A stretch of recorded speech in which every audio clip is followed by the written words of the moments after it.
بسم اللہ الرحمن الرحیم۔ آج ہم بات کریں گے ارکان نماز کے حوالے سے، یعنی نماز کے وہ فرائض جو نماز شروع کرنے کے بعد شروع ہوتے ہیں، ان کے بارے میں ہم بات کریں گے۔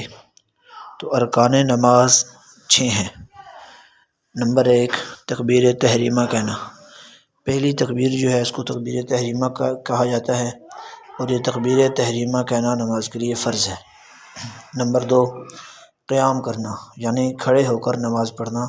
فرض نماز کے لیے قیام کرنا، کھڑے ہو کر نماز پڑھنا فرض ہے۔ اگر باوجود قدرت ہونے کے، یعنی اتنی جسم میں سکت ہے کہ بندہ کھڑے ہو کر نماز پڑھ سکتا ہے، اس کے باوجود جان بوجھ کر بیٹھ کر نماز پڑھ رہا ہے تو اس کی نماز نہیں ہوگی۔ نمبر 3، قرأت کرنا۔ قرآن پاک کے کسی بھی مقام سے قرأت کرنا نماز کے لیے فرض ہے۔ اور نمبر 4، رکوع کرنا۔ رکوع کرنا بھی نماز کے لیے فرض ہے۔ نمبر 5، دونوں سجدے کرنا۔ دو سجدے ہر رکعت میں نماز کے لیے فرض ہے۔ اگر ایک سجدہ کیا دوسرا چھوڑ دیا، کیے ہی نہیں، تو پھر بھی نماز نہیں ہوگی۔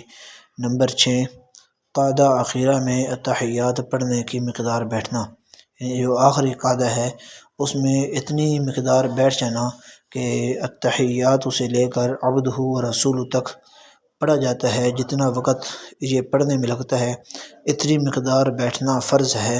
اور باقی اتحیات کا پڑھنا اس کا درجہ اور ہے، یہ فرض نہیں ہے۔ ہاں، اتنی دیر بیٹھنا فرض ہے، پھر اس کے بعد اگر سلام کوئی آدمی پھیر دے تو اس کی نماز ہو جائے گی۔ تو یہ 6 چیزیں جو ہے ان کو ارکان نماز کہا جاتا ہے، یعنی ان کا تعلق نماز کے شروع کرنے کے بعد ہے۔